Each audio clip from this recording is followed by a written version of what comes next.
Horror movie remakes are common, but sometimes they manage to be even scarier than the film they're remaking. Horror has been around since the earliest days of cinema, and the nightmarish genre has helped push boundaries on screen in each successive generation. The best filmmakers are experts at finding out what scares an audience, and exploiting that fear. Though original horrors arrive yearly, classic stories are irresistible, and remakes bring those tales to new audiences. Other times, a classic horror film could use some modern updating in a remake that makes it more applicable to the current era. Finally, a lot of horror remakes offer filmmakers a chance to improve upon older movies that were almost great. Whatever the reason, horror is the genre that has seen the most remakes, and that will continue forever. Though the quality can often vary, almost all horror remakes aim to make their stories scarier to appeal to current audiences. Most haven't succeeded, but some not only matched the frightening qualities of their successors, but actually went far beyond the original. The Blob, 1988. The original 1950s version of The Blob was intentionally tongue-in-cheek, and was only supposed to be sort of scary. However, the 1988 remake dropped the cheeky act and turned the gelatinous monster into a bona fide terror, complete with stomach-churning effects. By showing how the Blob kills people, it made it doubly terrifying. Though a story about a giant pink gloop can only be so scary, the Blob's remake deserves credit for transforming its original silly concept into an effective chiller. The remake wasn't perfect, but was a nice companion to the original, and illustrated how far horror had come in 30 years. The Crazies, 2010. George Romero made the original version of The Crazies right on the heels of Night of the Living Dead, so the pseudo-zombie story is often overlooked. The 2010 remake kept the basic concept of a rage virus infecting a small town, but fleshed it out by adding compelling characters. That motivation gives the horror more weight as the story unfolds. While the original film certainly has its creepy moments, the 2010 version evokes modern conspiracy theories and stark imagery to more effectively tell its story. Its faster pace and bigger budget allow for even sharper thrills, and the monsters are just more frightening in general. If the original is a rough first draft, the remake is the final cut. Dawn of the Dead, 2004. Zack Snyder's bombastic version of Dawn of the Dead is a perfect example of a remake that is scarier than the original, but not necessarily better. Both movies concern flesh-eating zombies and human survivors who seek shelter in a mall, but the remake adds a heaping helping of action and more characters too. The biggest change was the zombies themselves. Instead of pale-faced, shuffling undead, Snyder's zombies are faster and meaner, and the movie dreams up new and terrifying ways for people to fall victim to the creatures. The pace keeps things tense from the very first frame, which helps make the remake so anxiety-inducing.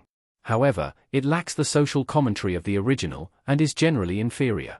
Nosferatu, 2024. The original silent version of Nosferatu helped blaze a trail for vampire cinema, and its public domain status meant anyone could remake it. Robert Eggers' 2024 reimagining of Nosferatu paid loving homage to the original, but added even more gothic horror and touches of sex as well. The vampire himself was wholly new, and is arguably the movie's strongest aspect. The exaggerated style doesn't lessen any of the movie's nightmarish imagery. In fact, it gives Nosferatu a weird dreamlike quality that is endlessly unsettling. The story has been remade several times, but Eggers' version is the first that actually passes the classic film in terms of creepiness. It isn't just the vampire who is scary, but the entire fictional universe. Invasion of the Body Snatchers, 1978. At the height of the Red Scare, Invasion of the Body Snatchers played upon the audience's fear of communism. That sentiment had cooled significantly when the 1978 remake arrived, so the new version switched to an urban paranoia theme that was all the more chilling.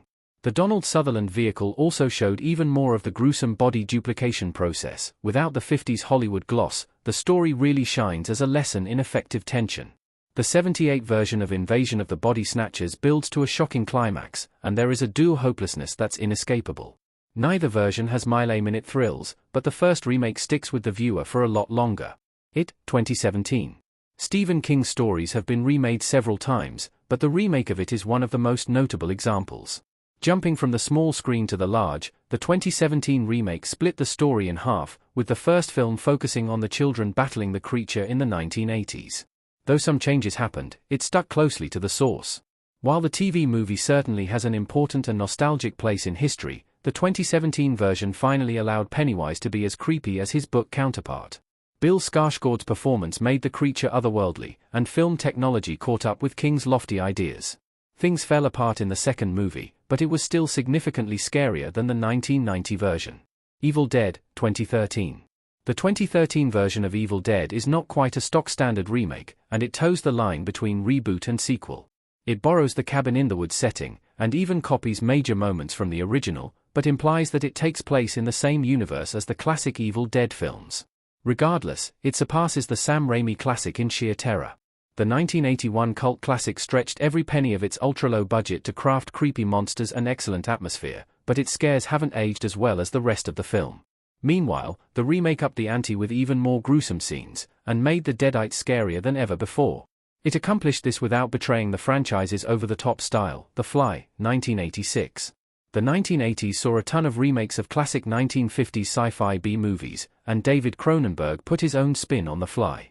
Eschewing the cheesiness of the original, Cronenberg's The Fly is a body horror nightmare, complete with disgusting effects and a climax that pushes things to the absolute limit. Instead of merely swapping body parts with a fly, the 80s version sees Jeff Goldblum slowly devolve into a human of fly monstrosity. As his body disintegrates, he gains the powers of the insect, with stomach-churning repercussions. The remake doesn't just dazzle with gross effects, it manages to squeeze every possible scare out of its concept, going leagues beyond the 50s version. The Thing, 1982. John W. Campbell's short story, Who Goes There, was first adapted into 1951's The Thing from Outer Space, but it took 30 years for a true adaptation to arrive. John Carpenter's The Thing stuck closer to the short story about an alien creature that assimilates humans. As if that wasn't scary enough, Rob Bottin provided groundbreaking effects.